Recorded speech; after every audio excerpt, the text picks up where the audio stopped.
Hey, everybody. Welcome to another edition of Coaching from the Couch. This is your weekly DMV Sports Update. We'll give you all a minute to jump into the live discussion where this evening we're talking everything about the Mystics, a quick update on the Nats. The Wizards announced their schedule today and a recap of the Commanders going up against the Baltimore Ravens in joint practices this week in Owens Mills. So while you're jumping on into the conversation, I am your host, C. Wall, checking in as I love to do to give you all the latest and greatest information on what's going on in sports in the area. So everybody, as you're getting in here, make sure you are sharing this show and tapping in with your DMV sports loving family and friends. There's a lot of updates and we got to keep to our time. Can we do that? We got to definitely keep the time. As a reminder, this is a live Bowie television recording. Everything we say and do here has a strong possibility that it will end up on television each and every single day. If you haven't cut your cable, it's Verizon Channel 11, Comcast Xfinity Channel 77, and make sure you are following the Bowie TV YouTube page, Bowie TV at BCMC Maryland. You can find it, trust me. And if you can't, we'll make sure you have the link. So, you all, seriously, we do have a lot to discuss, for real. And I see that people have already jumped in the chat. So let's do all of our hellos. Good evening, Seawall. Hey, Bruce. Hey, Cameron. Shout out love button, love emoji from Mazdak, the Seawall chaplain. Yes, Ariels, I have been absolutely in the sun. That is what happens when you cover training camp in real life. And has everybody, hey, what's up to Cortland? Has everyone said hello to the queen herself, Mama Waller? Say hello, hello, hello. You all make sure you are sharing this show with your DMV sports loving family and friends. Tap on that love button, drop a fire emoji, a lot and just a ton of content as always. Let's go ahead and start out with the Nats. Why don't we? Quick update on the Nats. This is literally all I have to say about the Nats. And I saw this very interesting comment from Nats beat writer Jesse Doherty from the Washington Post that I really thought was interesting. I did, because the Nats have beat the Red Sox, right? Jesse says they matched their 2022 win total. So currently the Nats are 55 and 67, and they still have 40 games to play. So I said, oh, well, wait, because I recall making a prediction that, hey, the Nets can still win, possibly 90 games. But, and then, maybe they're not, that would mean they would have to win out to get to 95. But I know people thought that was really crazy when I said, okay, I'm going to say, how about this? 90 games. That doesn't sound so bad. Now, hopefully they don't lose out, but at any rate, just had to give that one. Love button, fire emoji. If you're just tuning in, you are now watching the weekly DMV Sports Update, part of the Coaching from the Couch series. I am your host, C. Wall, bringing to you all the top highlights and topics of the week in weekly DMV Sports. Mystics fans, any Mystics fans, hit that love button, drop a fire emoji. Got to give a shout out to Ariels Atkins. Huge shout out to Ariels Atkins because she has signed her multi-year extension earlier this week. In Atkins' 6-year career, she's averaged 13.3 points per game, 2.9 rebounds per game, 2.3 assists, 1.4 steals, 1.8 made threes per game while shooting 42% from the field, 36.3% from the three, and 84.9% from the free throw line. In addition, she is leading the Mystics in all-time threes made. She's third all-time in steals and seventh all-time in points in franchise history. Can everybody just drop definitely a love button for Ariel? Show her a whole lot of love, because how about sis did that? Sis can absolutely, she did that. Go ahead on, sis. We appreciate you for all that you do for the Washington Mystics and DC sports overall. She's the advocate in the community as well. So well deserved on that one. Much, much appreciated. Really quick, tap in, Wizards fans. We got to move fast because we got a lot to deal with and talk about with the Commanders. Wizards fans, love button, fire emoji, tap in a Wizards fan. The Wizards have announced their 2023-2024 schedule. Here's the thing. We're not going to get all into it today. But if you haven't checked, go ahead and check. Okay, the team, they open up in Indiana on October 25th. Their home opener is set for October 28th versus Memphis. The season is long. We know that they're also going to be in the inaugural in-season tournament. 21 of their 40 regular season home games will be on the weekend, with 9 games on a Friday and 6 games each falling on a Saturday and Sunday. So that means to me that you all need to already go ahead and make plans, hang out, have a good time, whatever you like to do. But that's a lot of opportunities to actually have some fun. Wizards in the district, go ahead and schedule. But we're going to get into the Wizards schedule as we get closer to the basketball season, which isn't far away, to be real honest, right? It's not that far away. And we see Cameron Mingo said that he will be there for the opener. So keep it going. Pay attention. If you haven't grabbed the home schedule or the whole entire schedule yet, it is absolutely out there. Now, if you're just checking in, make sure you hit that love button. Say hello in the chat. You are now watching the Coaching from the Couch series weekly DMV sports update. This is a live Bowie television recording, and I'm your host, C. Wall. I had to speed through updates on the Nats, the Washington Mystics, and the Washington Wizards have announced their schedule, which we will go through in detail at a later date. But right now, for the rest of our time together, let's go ahead on and get into the Washington Commanders. Hit that love button, fire emoji. Make sure you tap in your DMV sports loving and family and friends, especially your Commanders family and friends, because we got some stuff to talk about now, don't we? Now, we definitely have some video content I want to share with you all, right? Some clips from Coach Ron Rivera's press conference on day one, some clips from Terry McLaurin's press conference on day one as well. And I actually had an opportunity to have a one-on-one chat with Quan Martin, as well as with rookies Quan Martin and KJ Henry. We want to share that as well this evening. So listen, I'm going to get into sharing a bit of that video content. And definitely probably will share the rookies, the chats with the rookies, so that we can get into that first. But drop your questions in the chat. I've been on a few shows this week, and so for those of you all who have followed me all week long, from the top of the week when we did the live on the Washington Commanders update before the joint practices started, and then joint practices. So I was on First String Podcast. You may have caught me there. I was on Urban Sports Scene last night, Fox Sports 1340 AM, giving all of my updates and all my thoughts. But today is a new day. They didn't have practice today, so I've had an opportunity to think and get my thoughts together. So as always, have a lot to say, but let's jump into these interviews first. And we'll be taking notes of the questions that you drop in the chat.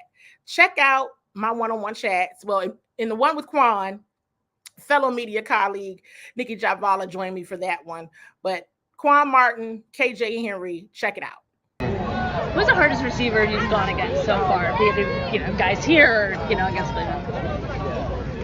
Man, we have a great receiver group. I pretty much say all of them are pretty unique, pretty good in their own way. So just like I said, being able to lock in on my technique when I'm going against guys like Terry or Jahan or Curtis in the slot. So just controlling what I control and just locking in on the small details. So what was going on with the tweets saying people just giving you shit on Twitter, basically? Yeah, I went on the game. I went on Twitter after the game, and my name was buzzing around a little bit, and I kind of just liked a few of them, laughed at it, and just kept it moving. So. Do you use any of that for motivation at all? Oh yeah, like I said, it's nothing I haven't seen before.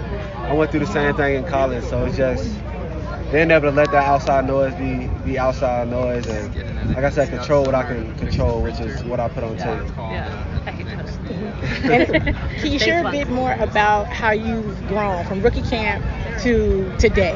What's some of the things that you've learned and how you've grown? Just building my routine and just put myself in the best position possible to be successful and help the team out in each and every way. So just locking in on the little details, like I said, and just focus when I come out here and just knowing my job and my assignment. So for you and Emmanuel Forbes, first round pick, second round pick, do you feel any pressure of expectations with you all going first round, second round DBs? Yeah, I would say it's definitely expectation, man. You don't really see two DBs drafted back to back like that. So just knowing like somebody got to have an impact immediately, and you never know who it may be. So just being able to focus and just let the outside noise be outside noise, and just know who we are as players and individuals. So upcoming 2 joint practices and then preseason game 2 against the Ravens. What are you looking forward to working on, and who are you looking forward to covering? Anybody who lines up in front of me, honestly, but just being able to know my assignment and be better than I was last week, and just really lock in and put some better stuff on film. Joint practices with the Ravens for the Commanders are now over. I'm standing here with rookie KJ Henry. KJ, how are you feeling? Feeling great. Feel like it was a great 2 days of work. Feel like, we as a unit and the defense got better over the last 2 days. So coming out with some things we can learn for sure, but, feeling good overall. So how has this experience been? I mean, from rookie camp to OTAs to your first preseason game and now today. Yeah. What's the whole thing been like for you? Everything's new. So I go in with the same mindset of just giving it the best I can, all I got, and learning from the results as I have a lot to learn, as I come up through this process. But everything's been new. It's been fresh. It's been fun. It's been cool, something like this, to see some of my old teammates, see some new faces, some new guys I used to get to compete against. Every experience has been unique, but it's been a fun time. So what is that like? Guys that you used to compete against, that you're playing with, or you're competing against them again on the Ravens side today. How's that? That's fun too. Like Big 7-7, seeing my boy Daniel, and first time we saw each other was the opening. That was the first time we went against each other, and this is the first time I've seen him since. So that's 6 years ago. Just stuff like that, just to see each other grow and mature through college ball and then make it to this level. And then like I said, my teammates Trent and John, been real cool to just kind of connect with them. After it's been a while. And so, for you specifically, what are you looking to work on, and how are you looking to further develop your game as a rookie, and then of course into your veteran years and so on and so forth? Yeah, just trying to continue to work my versatility. With the stacked D-line that we have, I'm trying to be able to play multiple positions and help any way I can. With that, to do that at a high level is just going to take a lot of reps and a lot of practice, right? So there's some things that, the older guys are trying to teach me and help me with to make me better and help me grow. And that's just the mindset I'm coming out, to attack every day. I appreciate your time, KJ. So, any takeaways, any questions that you've come up with so far in regards to joint practices and the upcoming preseason game 2? Definitely about to get into Coach Rivera's presser, as well as some clips from Terry McLaurin's presser as well. Drop them in the chat. I'm all ears, all eyes and ears. Let me know. Happy to answer any questions you may have. I may have my overall thought process for the week which I'm still smiling, so there's a good sign. So, so everything is fine. But definitely check out a clip from Coach Rivera's press conference on day one. What do you think overall? Not bad. A lot of good things. A lot of good things to build off of. That's for darn sure. Thought we had some real good moments. A couple things that we're going to have to shore up. But just from from not having a chance to look at the tape yet, I thought on the offense side it was pretty solid. I didn't spend a lot of time with the defense, so I owe that up. How did you guys try to work together enough in practice to make sure both teams came together? Well, the biggest thing is we communicated early on in the spring. We put together a practice plan. We sent copies back and forth to each other.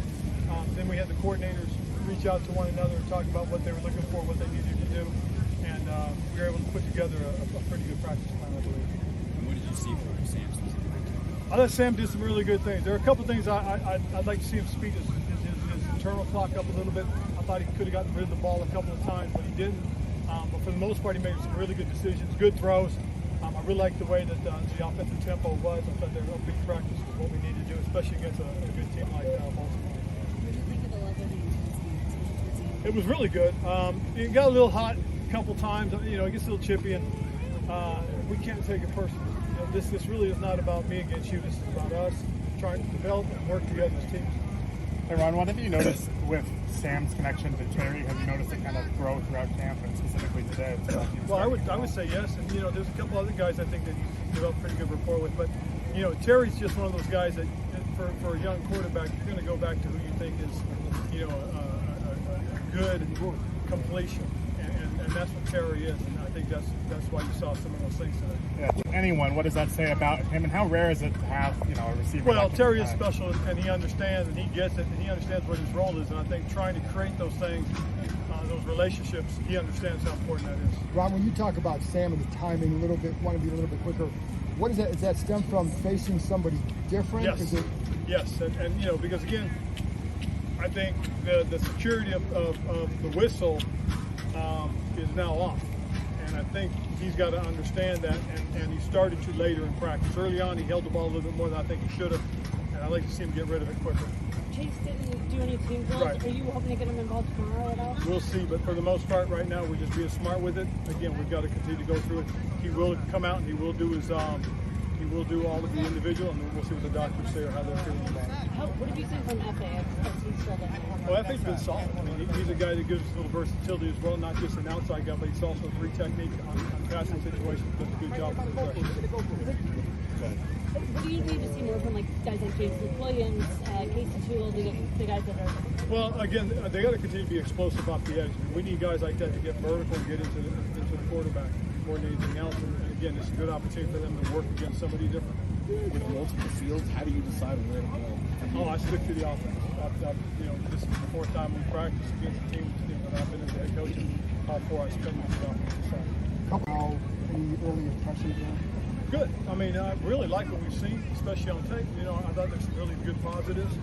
And I think the thing about it is, again, the position flex is going to help us, and it's going to pay dividends down the road. How about the line play overall today? I thought the line play was better. There were a couple moments I think we could be a little bit more stout. They do some things, some pretty good stuff with their pressure packages and their stunts, and so we just got to be better, with it. Because again, I mean, this is again an established team. And that's when you practice against teams like that. There's a tone, there's a tempo. That these guys always do things. There's a reason why Coach Harbaugh's been here 15 years. Sorry if you already asked this, but with the fight, so what was kind of your message to the team after? It can't be chippy. It can't be about yourself. It's not personal. You get beat, you get beat. Let's just move on to the next thing. Let's focus in on what's happening, what's important. We're trying to practice. Everybody's trying to get better. But the chippiness just can't happen because it doesn't make sense. Did you both address the players in that circle? Yes. Coach Harbaugh asked for me to come over to their side of the field, so I went over. Coach addressed his guys. I addressed our guys, and they got back to it. Over here, I complimented Coach because we had a situation where the guys a little out of bounds and made a play, and their guys came over and took care of it themselves, and that I thought was really big. I told Coach I really appreciate these guys doing that. Did you handle those situations? We talked about it, and what we're trying not to have is a big melee that we can't get stopped. That would not make sense, and that would be inexcusable.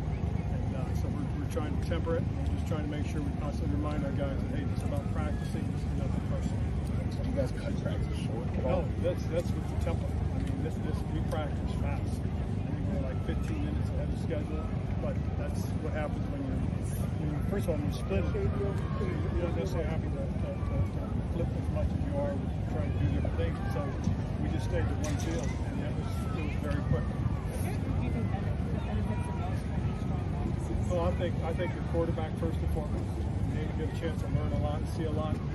It's a real big challenge on the defensive backs because these are a bunch of receivers that they don't know, and vice versa for their guys as well. I think for the receivers, the challenges are going against other guys you don't know. But I mean, overall, I just think it's good for the team. Period. What do you learn as a coach doing these and seeing kind of either whether it's talking to John or kind of seeing how another coaching staff works and all that? A little bit of that. I mean, you get a chance to watch and see some of the things that they do philosophically and see how they handle those things. Those are always good to see, and I think that's important. I think two more. It seems like they do a few more dedicated special teams periods where offense and defense are kind of taking some rest.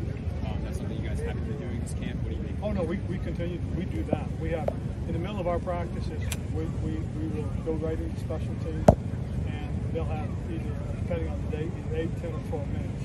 We'll do 2 of those during practices, and what we try to do is put them in between the action periods, the team periods, so that there is a break for certain groups of guys. So I've seen a question come through from Cortland on, I guess this is really the number one question that everyone has. It's about Sam Howell and how he's looked. Coach Rivera talked a bit about what he would like to see Sam Howell do a bit more of. Terry's going to talk a little bit about that as well as in his presser, as did other players throughout the week. Seems like a recurring theme regarding Sam Howell and a recurring word that is consistently used regarding Sam Howell is poised. He looks he's poised, he's comfortable. He doesn't seem to get rattled. He doesn't seem to be, if he's, there's a lot of conversation around the offensive line play. If Sam is ever in distress or ever has anything going on, it sure doesn't seem like it on the outside. He's definitely a thinker. You could tell he's being strategic. You could tell he's trying to run through and go through all of the potential options that he has available to him. So I'm good with what I'm seeing from Sam Howell. I'm not alarmed at all. I'm not troubled at all. So far, it looks good for where he currently is in a new system. So keep dropping those questions. Let's check out Terry McLaurin's presser here. At least a couple of clips from it. How y'all doing? Yeah, it's fun. I love competing, man. And it's fun going against a different team, too. You go against each other for so long. You know what I mean? You kind of get familiar with your teammates. They get familiar with what you do. When you come out here against another team, it's good to have a measuring stick of how you've made it up into this point in camp.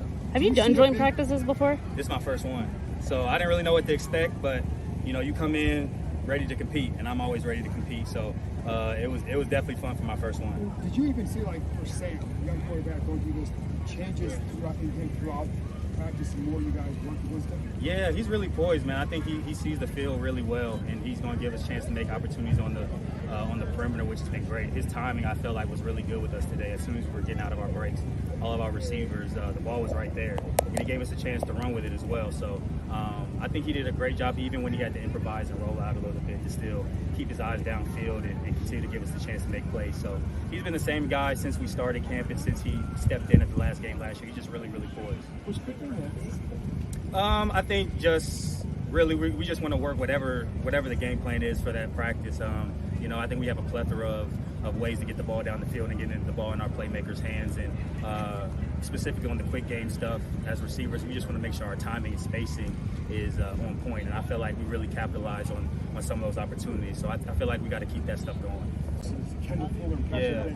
What does it change for you? Just even your intensity inside? Definitely. I think Marlon and Kendall, they both are 2 vet corners who are really good at what they do. They're very really good technicians, and I think Kendall is a different style of corner than Marlon is, so it's good to go against a guy like Marlon where he's going to be a little bit more firm at the line. He's going to be a little bit more handsy, you know what I mean? And it forces you to really use your technique and be physical because you know he's going to be physical at the top of the route. He's going to be physical at the line, and he's going to try to punch the ball out. So when I'm going against him, I just want to match his physicality, but also be clean with my feet. You know what I mean? At the end of the day, he has to, when you're a receiver, they stop when you stop. You got to be efficient. So getting to work against Kendall has been great as well because he really forces you to be efficient in and out of your breaks because he's so patient. And sometimes if you're not running or you're opening up your stride, he's going to squat at the top of your route. So it really forces me to make sure I'm always selling a vertical route. So going against two veteran guys is only going to help me and the other receivers. Did you kind of learn that out here today and just kind of adjust as you go? Yeah, we played the Ravens a few years ago, so studying him, I knew he was a physical corner. He could definitely run, and you know his game is really big on physicality. And the thing about me is I like to be physical as well. So it's a great battle going against a guy like that. You know, when we're going one-on-ones, I want to go against him. He wants to go against me. When we're going 7-on-7, it's the same thing. So I think it's an iron sharpening irons thing. You know, he's a Pro Bowl player, really one of the top corners in this league, and it's great work for me and the other receivers. So had to shut that down for a quick second because some questions came in, some great questions, and I want to make sure that they get addressed before we have to shut down for the evening. So Mazdak's question, would you prefer him to start the year or back up for a few weeks? And I'm assuming you're talking about Sam Howell. There is no reason for Sam Howell not to start week 1. Absolutely none. I'm not certain. I think it's because there's been quarterback controversy and conversations every single year that everybody's just used to having that conversation or used to talking about that. And there's nothing to discuss, really. I mean, the quarterback room, as I've shared previously, it's better. It's better. And for that, everybody needs to hit the love button and drop a fire emoji. Seriously.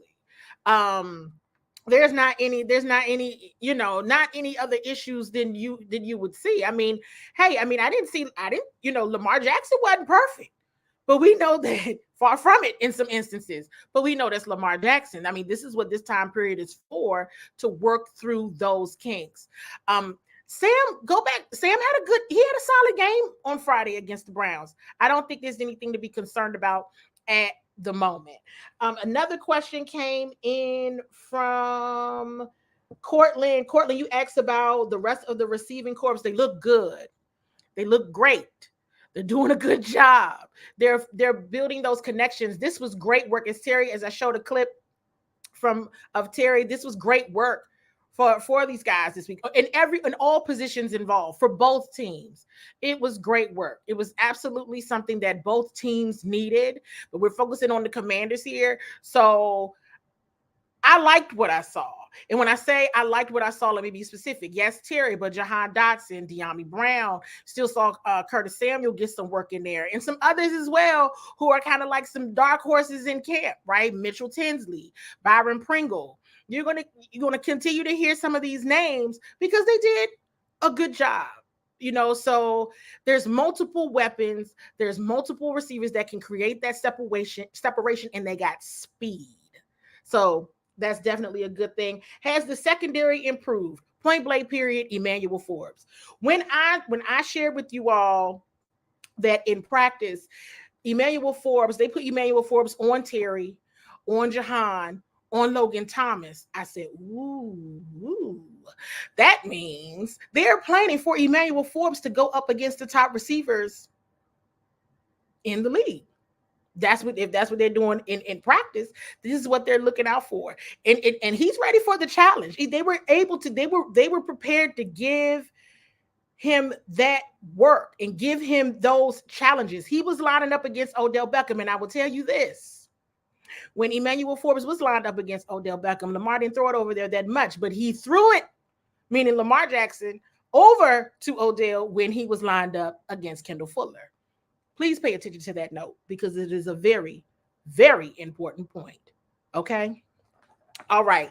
You all listen. And yes, you did. Cortland shared on the NFL draft show, Emmanuel Forbes. I've been saying it since I've seen him in real life. Absolutely legit. You all, we have come to the conclusion of another episode of the Coaching from the Couch weekly DMV sports update. It's still not too late to share this show with your DMV sports loving family and friends. Thank you all so much for tuning in, and I'll make sure that I talk to you all again soon.